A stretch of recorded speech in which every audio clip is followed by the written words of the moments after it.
Selamat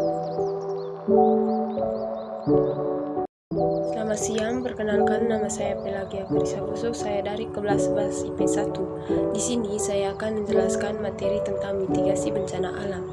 Yang pertama, pengertian dari mitigasi bencana merupakan upaya yang dilakukan untuk mengurangi resiko dan dampak yang diakibatkan oleh bencana terhadap masyarakat di kawasan rawan bencana, baik itu bencana alam, bencana ulah manusia, maupun gabungan dari keduanya dalam suatu negara atau masyarakat.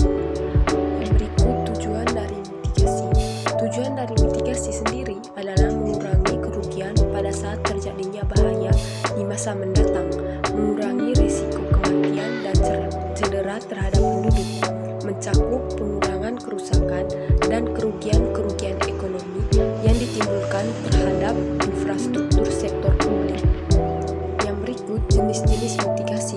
Yang pertama, mitigasi struktural merupakan upaya dalam meminimalkan bencana dengan membangun berbagai prasarana fisik menggunakan teknologi.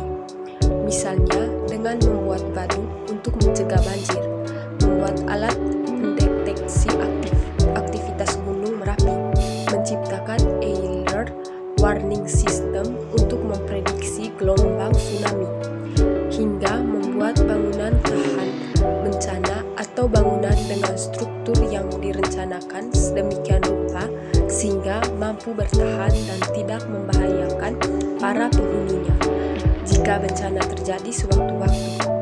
Yang kedua, mitigasi non-struktural. Mitigasi non-struktural merupakan suatu upaya dalam mengurangi dampak bencana melalui kebijakan dan peraturan.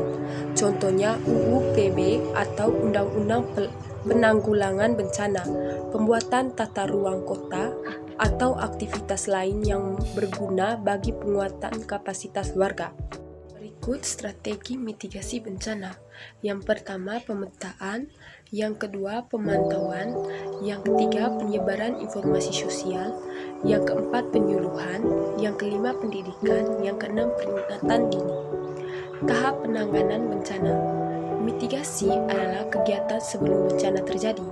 Contoh kegiatannya antara lain pembuatan peta wilayah rawan bencana, pembuatan bangunan tahan gempa, penanaman pohon bakau, penghijauan hutan, serta memberikan penyuluhan dan peningkatan kesadaran masyarakat yang tinggal di wilayah rawan tersebut.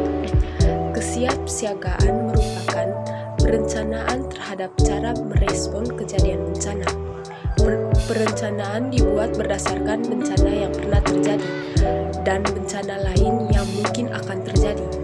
Tujuannya adalah meminimalkan korban jiwa dan kerusakan sarana-sarana pelayanan umum, juga meliputi upaya mengurangi tingkat risiko, pengelolaan sumber-sumber daya masyarakat, serta melatih warga di wilayah rawan bencana. Yang berikut contoh mitigasi bencana alam.